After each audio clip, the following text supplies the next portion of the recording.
सांसद कनकमल कटारा विधानसभा चुनाव लड़ेंगे। पार्टी को देखना है कि नफा कहां है और नुकसान कहां। डूंगरपुर बांसवाड़ा सांसद कनकमल कटारा ने आगामी विधानसभा चुनाव को लेकर कहा कि भाजपा ने पूरी तरह से चुनाव को लेकर तैयारियां कर ली हैं और बूथ स्तर तक सभी कार्यकर्ता इसमें जुट भी गए हैं। विधानसभा चुनाव को लेकर पार्टी अगर उन्हें टिकट देती है तो वे चुनाव लड़ेंगे, ऐसा उन्होंने संकेत दिया।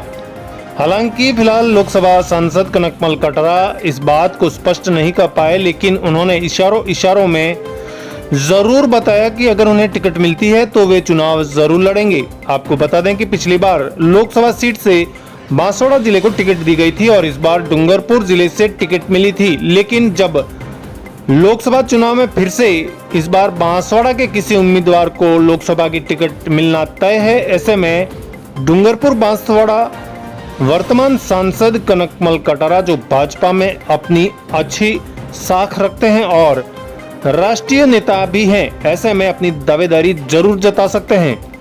आगामी विधानसभा चुनाव 2023 को लेकर बहुत ही जल्द चुनाव होने वाले हैं सर, तो भारतीय जनता पार्टी की तरफ से किस तरह की तैयारियां की जा रही हैं इसके बारे में?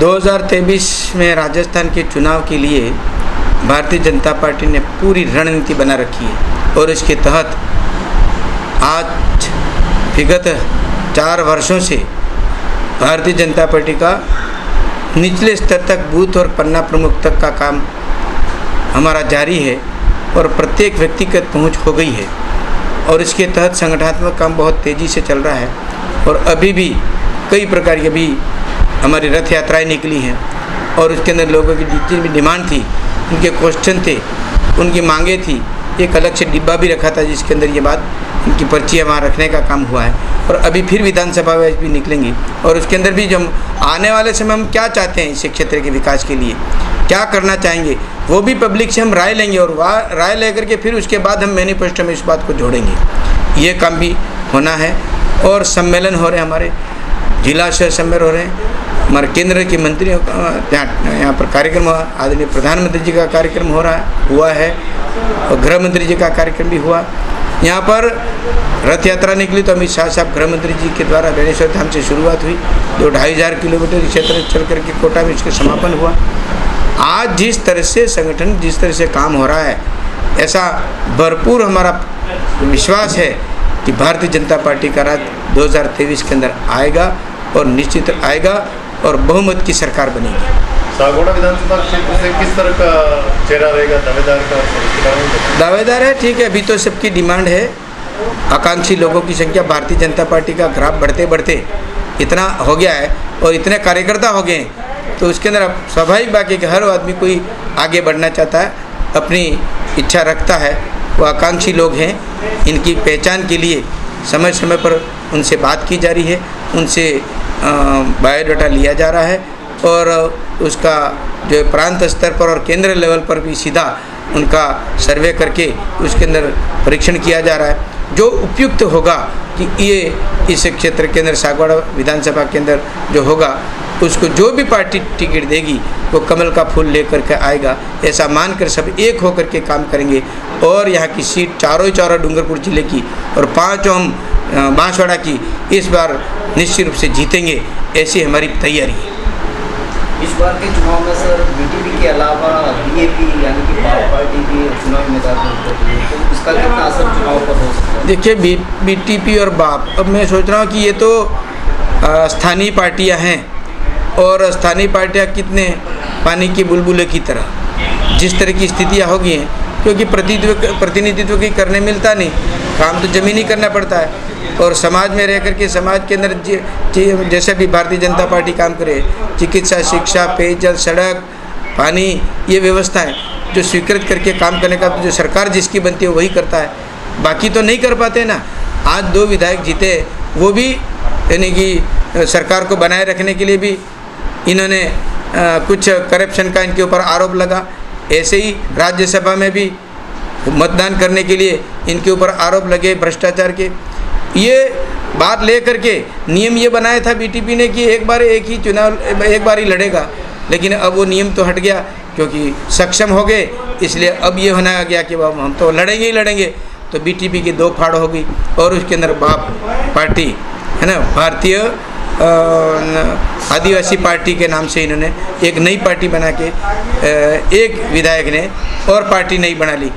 तो हर आदमी डिमांड करेगा, हर आदमी समाज के नाम से, तो समाज के अंदर तो हर पार्टी के लोग हैं, कांग्रेस के अंदर भी आदिवासी और भारतीय जनता पार्टी के अंदर आदिवासी समाज के लोग हैं। तो ये नया समाज करके इस प्रकार जाति के हिसाब से संगठन बना करके कब तक ये लोगों को ये गुमराह करते रहेंगे। आदिवासी समाज के अंदर जिस प्रकार की सही रास्ते पर चलने का काम, मुख्य धारा में बहने का काम जो हो रहा है वो नहीं हो रहा है। केवल अपनी स्वार्थ पूर्ति के लिए, अपनी वाहवाही लूटने के लिए इस प्रकार से ये काम किया जा रहा है, जिसके अंदर लोगों का काम उनके द्वारा नहीं हो रहा है। वो सरकार बनती है, उसके ऊपर ही उसको डिमांड करनी पड़ती है और उसमें भी उनके मांग पर कितने काम होते हैं वो अलग विषय है। लेकिन मैं कहना चाहूँगा कि वो ठीक नहीं हो रहा है। तो लेकिन अपनी इच्छा है, किसी को मनाने के संवैधानिक अधिकार है, लेकिन जनता को समझना चाहिए कि इसमें हमारा लाभ कहाँ पर है। और अधिकतर जनता समझ भी चुकी है, तो अपने स्वार्थ के लिए करते हैं और हमको पीछे पीछे घुमाने का काम करते हैं। और जो युवा लोग हैं इनको भटकाने का काम हो रहा है और गलत केसों में इनको फंसाए जा रहे हैं और फंसते जा रहे हैं, जिसके कारण से इनकी लाइफ बहुत ख़राब हो रही है। न सरकारी नौकरी कर पा रहे, न कोई और आगे काम कर पा रहे हैं, और जो काम जो है वो सही करना चाहिए वो नहीं हो पा रहा है। और जो नेता हैं, जो कई कांड हो गया, हमारे काकरी डूंगरी का भी हो गया और भी छोटे मोटे कोई हमारे बांसवाड़ा के अंदर भी हाल ही हुआ। तो इस प्रकार की स्थिति में आगाह करते हैं और संवैधानिक नाम तो लेते, लेकिन संविधान के तहत कैसे डिमांड रखनी, कैसे बात रखनी, वो जानकारी नहीं रखने से आज जो निर्दोष लोग फंसे जा रहे हैं। आज वायदा किया था कि हम आपको पार्टी के अंदर ये सरकार को बचाने के लिए हम मदद करेंगे, लेकिन अशोक गहलोत साहब ने कोई मदद नहीं की और बच्चे अभी भी तक इन केसों में फंसे हुए, कोई केस हटाया नहीं। ऐसी कई बातें मुद्दे रखे, लेकिन एक भी पूरा नहीं हुआ। तो फिर बात कहाँ की रही? केवल सरकारी बचा ली, बेवकूफ़ बना दिया, ऐसे ही फिर वापस। तो ये अपने अपने अलग नई नई पार्टियाँ बनाएंगे। आज कल इसके अंदर लाभ मिल गया, इसके बाद में उससे नहीं बना, उसके अंदर फिर अलग हो जाएंगे, फिर दूसरी पार्टी बनेगी। तो इस तरह से स्थानीय लोगों को, युवाओं को, भाइयों को समझना चाहिए। मैं तो ये कह रहा हूँ। लोकसभा चुनाव में आप हाल फिलहाल सांसद हैं और अगला जो लोकसभा चुनाव होगा तो हो सकता है बांसवाड़ा से टिकट कोई लेगा। तो इस बार विधानसभा में क्या आप भी दावेदारी जताएंगे या आपको अलगमान टिकट देगा या क्या, कैसी स्थिति रहेगी? देखिए, जहाँ तक मुझे मेरा चुनाव लड़ने की बात है, मैं भी सांसद हूँ। अब पार्टी चाहे तो बात इस क्षेत्र के अंदर करे, तो मैं तो पार्टी की आज्ञा को मानने वाला आदमी हूँ। लाभ कहाँ है पार्टी को? जहाँ हमको फिट करें वहाँ फिट हो जाएंगे। हमारी जितनी ताकत है उतना हम काम करेंगे और पार्टी को मजबूती प्रदान करेंगे। व्यक्तिगत मेरी कोई राय कि मैं चुनाव लड़ूंगा ही लड़ूंगा और मैं सांसद होते हुए भी यहाँ चुनाव लड़ूंगा, ऐसा मैं नहीं कह सकता। ये तो पार्टी को देखना है कि कहाँ लाभ है, कहाँ नुकसान है, कहाँ पर क्या स्थिति है।